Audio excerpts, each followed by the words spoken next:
السلام علیکم ورحمۃ اللہ وبرکاتہ۔ حامد و مسلین اما بعد، رسول اکرم صلی اللہ علیہ وسلم کی ایک حدیث ہے جسے ہم اور آپ ہمیشہ سنتے رہتے ہیں۔ وہ حدیث کیا ہے اور ہمیں اور آپ کو اس حدیث پر عمل کیسے کرنا ہے؟ نبی کریم صلی اللہ علیہ وسلم فرماتے ہیں، انی نہیتکم عن زیارت القبور فزوروها فإنها تذکر الاموات۔ میں نے قبر کی زیارت سے آپ لوگوں کو روک دیا تھا، فزوروها پر اب زیارت کرو، اب کر سکتے ہو، فإنها تذکر الاموات، کیونکہ قبروں کی زیارت یہ موت کو یاد دلاتی ہے۔ یہ نبی کریم صلی اللہ علیہ وسلم کی حدیث ہے قبر کی زیارت کے تعلق سے۔ اس حدیث کو بہت ساری جگہوں پر آپ نے سنی اور دیکھا بھی، لوگ اس کو عملی جامہ بھی پہناتے ہیں، کہیں مرد عورت سب کو گھسیٹ کر کے قبرستان تک پہنچا دیتے ہیں، کہیں قبر پر عرس کرتے ہیں، اور کہیں ڈیوائیڈ کرتے ہیں لوگ کہ نہیں مرد جائیں عورت نہ جائیں، کہیں کہا جاتا ہے کہ نہیں طریقہ یہ ہے اس طریقے سے جائے۔ اسی تعلق سے تھوڑی سی گفتگو ہے۔ قبر کی زیارت کے لیے آپ جائیے۔ کس قبر کی زیارت کے لیے جائیں گے؟ جو آپ کے گاؤں کی قبر ہے، جہاں کہ آپ کے باپ دادا مدفون ہیں، جہاں آپ کے اعزاء و اقربا مدفون ہیں۔ نہ آپ اگر وہاں نہیں ہیں، کہیں اور جگہ ٹرانسفر ہو گئے ہیں، جہاں آپ کے باپ دادا گرچہ مدفون نہیں ہیں، لیکن آپ جہاں قیام پذیر ہیں اس سے قریب تر جو قبرستان ہے اس کی زیارت کے لیے آپ جائیے۔ قبر کی زیارت کے لیے سفر کرنا اجر و ثواب کے لیے یہ کہیں ثابت نہیں ہے۔ نبی کریم صلی اللہ علیہ وسلم فرماتے ہیں، لا تشد الرحال الا الى ثلاثة مساجد۔ عبادت کی نیت سے رخت سفر باندھنا، کجاوا کسنا، سفر کرنا یہ درست نہیں ہے، مگر 3 مسجدوں کی طرف۔ اس میں کوئی قبر کا نام نہیں ہے۔ 3 مسجدیں کون ہیں؟ مسجد حرام مکہ میں ہے، مسجد نبوی مدینہ میں ہے، بیت المقدس فلسطین میں ہے۔ بس اس کی اجازت ہے، اجر و ثواب کی نیت سے آپ سفر کرنا چاہتے ہیں۔ اور قبر کی زیارت، جو قبرستان آپ سے قریب ہے اسی کی زیارت کے لیے آپ چاہیے۔ پہلی بات تو یہ ہوئی۔ اس کے لیے فلاں درگاہ پر چلو، حاجی علی کی قبر پر چلو، حاجی ملنگ کی قبر پر چلو، علی حجوری کی قبر پر چلو، شعیب الاولیاء کی قبر پر چلو، کچھوچھوی کی قبر پر چلو، بہرائچی کی قبر پر چلو۔ نہیں، آپ کے گاؤں میں جو قبر ہے، قبرستان ہے، آپ سے قریب تر جو قبرستان ہے اس کی زیارت کے لیے آپ جائیے۔ پہلی بات یہ ہے، سفر کر کے قبر کی زیارت کی دلیل کہیں بھی موجود نہیں ہے، یہاں تک کہ نبی کریم صلی اللہ علیہ وسلم کی قبر کی خاطر بھی، زیارت کی خاطر بھی نہیں جا سکتے۔ یعنی نبی کریم صلی اللہ علیہ وسلم کی قبر کی زیارت کے لیے ہم ہندوستان کے لوگ سفر کریں، اس کی اجازت اسلام نے ہمیں اور آپ کو نہیں دی ہے۔ ہاں، جب ہم مدینہ پہنچ جائیں، مسجد نبوی میں صلاۃ کی نیت سے، اس کی زیارت کی نیت سے، تو مدینہ میں پہنچ جانے کے بعد شہدائے احد کی زیارت کر سکتے ہیں، کیونکہ نبی صلی اللہ علیہ وسلم کی زیارت کے لیے جاتے تھے۔ قباء میں 2 رکعت جا کر کے صلاۃ ادا کر سکتے ہیں، کیونکہ مدینہ میں ہوتے ہوئے نبی صلی اللہ علیہ وسلم وہاں جاتے تھے۔ خود بقیع الغرقد میں جا سکتے ہیں، وہاں بھی بہت سارے لوگ مدفون ہیں، نبی کریم صلی اللہ علیہ وسلم وہاں جاتے تھے، دعا کرتے تھے۔ خود نبی کریم صلی اللہ علیہ وسلم کی زیارت کرتے ہوئے آپ کی قبر سے آپ گزر سکتے ہیں، یہ سب درست ہے۔ لیکن مدینہ کے خارج سے، باہر سے نبی کریم صلی اللہ علیہ وسلم کی قبر کی زیارت کے لیے سفر، یہ کہیں کتاب و سنت کے اندر موجود نہیں ہے۔ تو پہلی چیز تو یہ کہ قبر کی زیارت کے لیے جب آپ جائیں تو اسی قبر کی زیارت کریں گے جو قبر آپ سے قریب تر ہے۔ لیکن ایک شرط ہے، جو قبر آپ سے قریب تر ہے وہ آج کل کے درگاہ کے نام پر جو مشہور ہے، استھان کے نام سے مشہور ہے، جہاں ہر جمعہ کو میلہ لگتا ہے، جہاں دھمال ڈالا جاتا ہے، جہاں قوالی گائی جاتی ہے، جہاں شرک بدعت ہوتا ہے، جہاں مرغ ذبح کیا جاتا ہے، جہاں بکرے کا بھیٹ چڑھتا ہے، جہاں خواتین کو حال آتا ہے، وہاں جہاں وہ اگربتی سنگھا کر کے، دیگر دوائیں سنگھا کر کے ان کو مدہوش کیا جاتا ہے، ایسی جگہ آپ نہ چاہیے۔ اگر جاتے ہیں تو آپ وہاں منع کرنے کے لیے جا سکتے ہیں، دعوت کے لیے جا سکتے ہیں۔ اگر جوتا چپل کنکر پتھر کھانے کی ہمت ہے تو آپ جائیے، ورنہ آپ ان کی بھیڑ میں اضافہ کرنے کے لیے اور ان کی ہمت افزائی کے لیے اور خود فتنہ بننے کے لیے کہ میں ایک عالم دین فلاں مسلک سے متعلق ہوں، میں بھی آیا ہوں، گویا کہ جائز ہے دوسرے لوگ بھی فتنے میں پڑیں، لہذا آپ وہاں نہیں جائیں گے۔ عام سادی قبر کوئی بھی ہو، آپ سے قبر قریب جو ہے اسی کے لیے کہا جائیے۔ چلیے آپ کو پتہ چل گیا کہ کس قبر کی زیارت کے لیے ہمیں جانا ہے، وہاں جا کر کیا کریں گے؟ ناچیں گے، دھمال ڈالیں گے، ڈھول بجائیں گے، وہاں جا کر کے شیرینی تقسیم کریں گے، قرآن پڑھیں گے مصلی رکھ کر کے، وہاں بچھا کر کے ریل رکھ کر کے۔ ایسے دیکھا گیا ہے قبروں پر مصلی رکھا ہوا ہے، وہاں جا کر کے لوگ چند چند منٹ پڑھ کر کے آ جاتے ہیں، مسئلہ بنا رکھا ہے لوگوں نے۔ وہاں آپ جائیں گے، کہیں گے السلام علیکم اہل الدیار، اے بستی والو تم پر سلامتی ہو، من المؤمنین والمسلمین، مسلمانوں اور مومنوں کی بستی والوں تم پر سلامتی ہو، انا انشاءاللہ بکم لاحقون، اور ہم بھی انشاءاللہ تم سے ملاقات کرنے والے ہیں، نسأل اللہ لنا ولکم العافیہ، ہم اپنے لیے اور آپ کے لیے بھی اللہ تعالیٰ سے عفو درگزر کا مطالبہ کرتے ہیں، کہ دعا کرتے ہیں۔ یہ آپ دعا کر لیجیے، اور مزید دعا کرنا چاہتے ہیں دعا کیجیے، تنہا ہاتھ بھی اٹھانا چاہتے ہیں اٹھا سکتے ہیں، جیسے کہ اماں عائشہ صدیقہ رضی اللہ تعالیٰ عنہ کی حدیث میں ہے کہ ایک رات کو اپنے کمرے میں نہیں پایا انہوں نے، تو چلی گئی بقیع الغرقد میں، نبی کریم صلی اللہ علیہ وسلم کھڑے تھے اور آسمان کی طرف دونوں ہاتھ آپ کے اٹھے ہوئے تھے، تو آپ وہاں جا کر کے دعا پڑھیے، خود مزید دعائیں کیجیے، اور دعا مطلق قبر والوں کے لیے کیجیے۔ یہ نہیں کہ آپ اپنے والد کی قبر کی زیارت کے لیے گئے تو دعا انہیں کے لیے خاص کر کے چلے آئے، اپنی امی کی قبر کی زیارت کے لیے گئے تو انہیں کے لیے خالص طور پر دعا کر کے چلے آئے، نہیں، پورے مسلمان مومنین جو ہاں مدفون ہیں سب کے لیے مطلق طور پر دعا کیجیے اور سب پر سلام کیجیے۔ یہ طریقہ ہونا چاہیے قبرستان پر جانے کے بعد۔ وہاں آپ دعا کیجیے اللہ تعالیٰ سے، قبر والے کو آپ وسیلہ نہیں بنا سکتے، اے قبر والے اللہ تعالیٰ سے یہ کرا دے، اللہ تعالیٰ سے بیٹا دلا دے، اللہ تعالیٰ سے مال دلا دے، اللہ تعالیٰ سے فتح دلا دے، اللہ تعالیٰ سے کامیابی کامرانی دلا دے، نہیں، یہ دعا نہیں کرنی ہے۔ دعا کرنی ہے اللہ تعالیٰ سے اپنے لیے اور خود قبر والی کے لیے، اپنی مغفرت کے لیے، قبر والی کی مغفرت کے لیے، اے اللہ انہیں بخش دے، اللہ مجھے بھی بخش دے، اے اللہ سارے قبر والوں کو بخش دے، ہمیں بھی بخش دے۔ جب ہم کہیں گے کہ اے اللہ اس قبرستان میں جتنے مسلمان مدفون ہیں سب کو بخش دے، تو ایک فرشتہ کہے گا وَلَكَ كَذَلِكَ، ایسے بخشش تیرے لیے بھی ہو۔ آپ سوچ لیجئے، وہاں بہت سارے بندے ایسے ہوں گے جو نیک ہوں گے، تو ان کے حق میں آپ کی دعا، ہماری دعا اگر اللہ قبول کر لے گا، اور فرشتہ کہے گا وَلَكَ كَذَلِكَ، یعنی ایسے قبول تیرے بارے میں ہو۔ فرشتہ معصوم الخطا ہے، اس کی دعا ہمارے بارے میں کیوں نہیں قبول ہوگی؟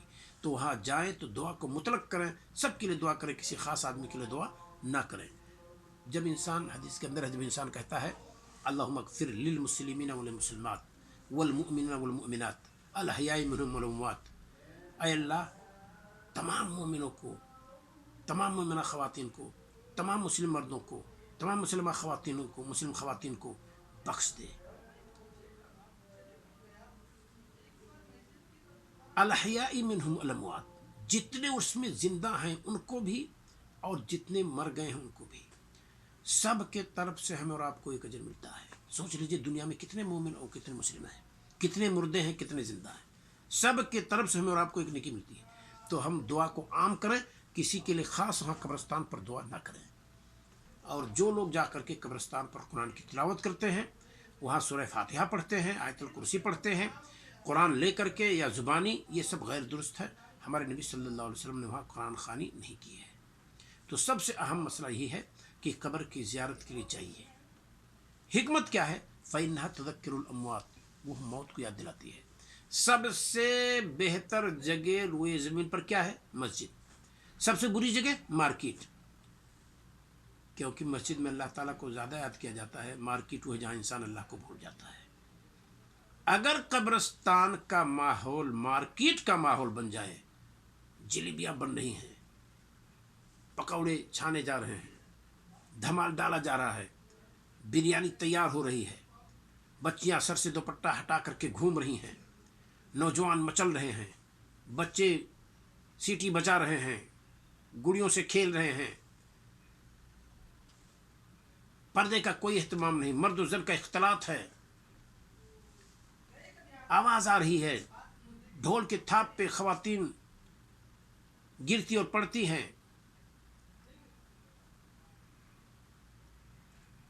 آپ یہ بتائیے نبی صلی اللہ علیہ وسلم نے کیا کہا ہے؟ فَإِنَّهَا تُذَكِّرُ الْأَمْوَاتِ، یہ موت کو یاد دلاتی ہے.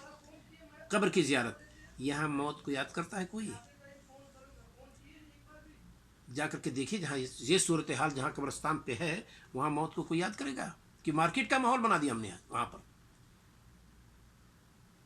پلان گھر ہی سے بنا کر کے لوگ جاتے ہیں کہ کیا کھانا ہے، فلاں آپا کیا کھلائیں گی، فلاں خالہ کیا کھلائیں گی، فلاں پھوپھی کیا کھلائیں گے، میرے دوست آج فلاں جگہ جائیں گے تو کیا کھائیں گے. وہ پہلے فکس ہوتا ہے، حصے وہیں تقسیم ہو جاتے ہیں. وہاں کوئی موت کو یاد کرتا ہے؟ پھر مقصد کیا ہے؟ نبی کریم صلی اللہ علیہ وسلم کا جو مقصد تھا قبر کی زیارت کا، اسے ہم نے اور آپ نے تو اپنے کرتوت سے کھو دیا. فَإِنَّهَا تُذَكِّرُ الْأَمْوَاتِ، کیونکہ یہ قبر کی زیارت موت کو یاد دلاتی ہے. اور ایسی قبر کی زیارت جہاں مارکیٹ کا ماحول بن جائے، جہاں یہ صورتحال ہو جو میں بتا رہا ہوں، تو پھر وہاں فائدہ کیا ہے قبر کی زیارت کا؟ اس قبر کی زیارت کا فائدہ کیا ہے سوائے اس کے کہ فلاں خاتون کو دکھا ایسا کپڑا پہنے ہوئے میں بھی ایسے پہن کر جاؤں گی. عورت سوچے گی، مرد سوچے گا یار فلاں صاحب بڑے دوست و احباب کے ساتھ گئے تھے، کیا کباب کھا رہے تھے، سیخ کباب، ہم بھی آئیں گے اپنے دوستوں کے ساتھ آئیں گے، ہم بھی سیخ کباب بیٹھ کر کے کھائیں گے. یہی تو ہوگا اور کیا ہوگا. لہذا قبر کی زیارت کا یہ تصور اسلام میں نہیں ہے. گھاس پھوس جہاں لگا ہے، جہاں کوئی چہل پہل نہیں ہے، سنسان جگہ ہے، وہاں صبح شام انسان جائے تو دہشت محسوس کرے. وہاں جب جاتا ہے تو سوچتا ہے کہ جو اے سی کا کمرہ ہے ہمارا، یا ٹھنڈی کے مہینے میں تصور کر لیجیے جو گرم کمرہ ہمارا ہے، بستر جو گرم ہے اسے چھوڑنا ہوگا اور یہیں آ کر کے ہمیں رہنا ہے، یہی ہماری منزل ہے. لہذا وہ گھر کے بستر کو بنانے اور سنوارنے کے بجائے اس قبر میں ہم وہ کام کر کے آئیں کہ اس قبر میں جو ہمیں بستر مل جائے وہ جنت کا فرش بچ جائے اور جہنم کے گڈھا ہونے سے قبر کو ہم بچا لیں. یہ تصور انسان کے اندر ہوگا. لہذا ہماری اور آپ کی کوشش ہونی چاہیے کہ قبر کی زیارت کا جو تصور اسلام میں ہے اسے ہم آپ اپنے کرتوت سے ملیا میٹ نہ کریں. بڑی حکمت کے ساتھ نبی کریم صلی اللہ علیہ وسلم نے کہا ہے انی نہیتکم عن زیارت القبور فزوروها فانها تذکر الاموات. میں نے قبروں کی زیارت سے آپ لوگوں کو روک دیا تھا، اب قبر کی زیارت کر سکتے ہو کیونکہ یہ موت کو یاد دلاتی ہے. جب انسان ڈس بیلنس ہوتا ہے اس دنیا کے اندر تو موت کو یاد کر لے تو اس کا بیلنس صحیح ہو جاتا ہے، وہ صحیح راستے پر چلتا ہے. تو یہ ہم اور آپ مت بھولیں کہ اس میں کتنی بڑی حکمت ہے. یہاں ایک نقطے کی بات ہے، عام طور پر لوگ سوال کرتے ہیں کہ خواتین قبر کی زیارت کے لیے جائیں یا نہ جائیں. کہیں کسی حدیث میں منع نہیں ہے. علماء کے مابین، علماء حق کی بات کرتا ہوں، علماء حق کے مابین اختلاف ہے. ایک گروپ کا کہنا ہے کہ نہیں، قبر کی زیارت خواتین نہ کریں، کمزور دل کی ہوتی ہیں، وہاں روئیں گی، آہو بکا کریں گی اور یہ سب قبر پر جائز نہیں ہے. اور ایک گروپ کا کہنا ہے کہ جب منع نہیں ہے تو خواتین جو روئیں ان کو تو منع کر سکتے ہیں، لیکن جو اس طرح سے نہ ہوں، جو کمزور دل کی نہ ہوں، جو قبر کی زیارت کر سکتی ہوں اور آداب کو ملحوظ رکھیں تو ان کو منع نہیں کیا جا سکتا ہے. اور یہی کہنا محدث عصر علامہ ناصر الدین البانی کا کہنا ہے، یہ ہے. اور شیخ ابن باز رحمہ اللہ اور دیگر علماء کا کہنا ہے کہ نہیں، قبر کی زیارت کے لیے خواتین نہ جائیں ورنہ فتنہ ہوگا اور فتنے کا دروازہ کھلے گا. ایک نیکی اگر وہ نہ کرے تو دیگر نیکیاں کر سکتے، اس میں کوئی شک نہیں. تو یہ انہوں نے منع کیا ہے. لیکن میں نے کہا کہ قبر کی زیارت جیسے موت کو یاد کرنا مطلوب ہے مرد کے لیے، ایسے خواتین کے لیے مطلوب ہے. فإنها تذکر الاموات، کیونکہ موت کو یاد دلاتی ہے. رہی بات جو لوگ دلیل پکڑتے ہیں کہ لعن اللہ زائرات القبور، زوارات القبور والمتخذین علیہ السرج، کہ اللہ تعالیٰ نے اللہ لعنت کرے زوارات القبور، قبروں کی خوب زیارت کرنے والیوں پر، اور جو اس پر چراغاں کرتے ہیں، بتی جلاتے ہیں، کمکما جلاتے ہیں، ان پر اللہ رب العالمین لعنت کرے. اس حدیث سے دلیل درست نہیں ہے. زوارات کا لفظ تو صحیح ہے کہ زوارات جو بہت زیادہ زیارت کرنے والیاں ہیں ان پر لعنت ہے، یہ حدیث تو صحیح ہے، لیکن زائرات القبور پر لعنت نہیں ہے. زائرات کبھی کبھار جانا، اور زوارات کرو بہت زیادہ قبر کی زیارت کے لیے جانا، تو بہت زیادہ قبر کی زیارت کے لیے جانا، اس سے تو اس پر تو اللہ کے رسول صلی اللہ علیہ وسلم نے لعنت کی ہے. لیکن مطلق طور پر زائرات القبور کہ کبھی کبھار کوئی عورت جائے قبر کی زیارت کے لیے تو زائرات القبور کے ساتھ یہ حدیث صحیح نہیں ہے. زوارات القبور پر لعنت ہے لیکن زائرات القبور پر لعنت نہیں ہے. لہذا یہ چیز ہمارے ہاں اور آپ کے ہاں ملحوظ رہے کہ اگر کوئی اس حدیث سے دلیل پکڑتا ہے تو زوارات پر لعنت ہے. بہت زیادہ قبروں کی زیارت جو خواتین کریں یہ حدیث صحیح ہے، لیکن یہ کہنا کہ زائرات القبور پر لعنت ہے کہ کبھی کبھار کوئی عورت جائے اس پر لعنت ہے، نہیں، یہ حدیث اس اعتبار سے صحیح زائرات لفظ کے ساتھ درست نہیں ہے. لہذا دونوں میں فرق سمجھا جائے. اور اگر کوئی خاتون ایسی ہے جس کا دل مضبوط ہے اور وہاں جائے گی، نہ روئے گی، نہ شریعت کے خلاف کوئی کام کرے گی، تو جیسے مرد قبر کی زیارت کر سکتا ہے عورت کو بھی نہیں روکا جا سکتا ہے. شرعی مسئلہ ہی ہے. اللہ رب العالمین ہمیں اور آپ کو نیک عمل کرنے کی توفیق عطا فرمائے. اور ایک بات یہاں اور بتلا دیں، جن علاقوں میں خواتین جا کر کے وہاں شرک و بدعت کرتی ہیں ان علاقوں میں اہل حق بھی اپنی خواتین کو قبر پر نہ جانے دیں تو بہتر ہے، تاکہ لوگ یہ نہ سمجھیں کہ دیکھیے ہم جو قبر پر کرتے ہیں یہ اہل حق بھی جا کر کے قبرستان پر وہی کام کرتے ہوں گے جو ہم کر رہے ہیں، تو کیا خرابی ہے. تو وہ ایسے موقع پر، ایسی سوسائٹی میں، ایسے ماحول میں اہل حق کو چاہیے، یعنی علماء اہل حدیث کو چاہیے کہ اپنے علاقے میں خواتین کو قبر کی زیارت سے روکیں، تاکہ اس علاقے میں اہل باطل یہ دلیل نہ پکڑ سکے کہ یہ دیکھیے اہل حق جو ابھی تک منع کر رہے تھے ان کی خواتین بھی قبر کی زیارت کی جاتی ہیں اور شاید وہی کرتی ہیں جو ہم لوگ کر رہے ہیں، تو اس سے مزید فتنہ برپا ہونے کا اندیشہ ہے. تو ایسے موقع پر شیخ ابن باز رحمہ اللہ کا جو فتویٰ ہے وہی قابل عمل ہے. لہذا اس پر عمل کیا جائے. اور اپنی سوسائٹی کے علماء اپنے بارے میں زیادہ جانتے ہیں، اپنی سوسائٹی کے بارے میں جانتے ہیں. اگر وہ چاہیں تو زیارت کا حکم دے بھی سکتے ہیں، نہیں چاہتے ہیں، فتنے کا ڈر ہے تو نہ اجازت دیں. یہ علماء کرام اپنے اعتبار سے فیصلہ کر سکتے ہیں. کوئی مسئلہ نہیں، کیونکہ اختلافی مسئلہ ہے اور علماء نے دونوں رائے پیش کی ہیں. اللہ رب العالمین ہمیں اور آپ کو نیک عمل کرنے کی توفیق عطا فرمائے. السلام علیکم ورحمۃ اللہ وبرکاتہ.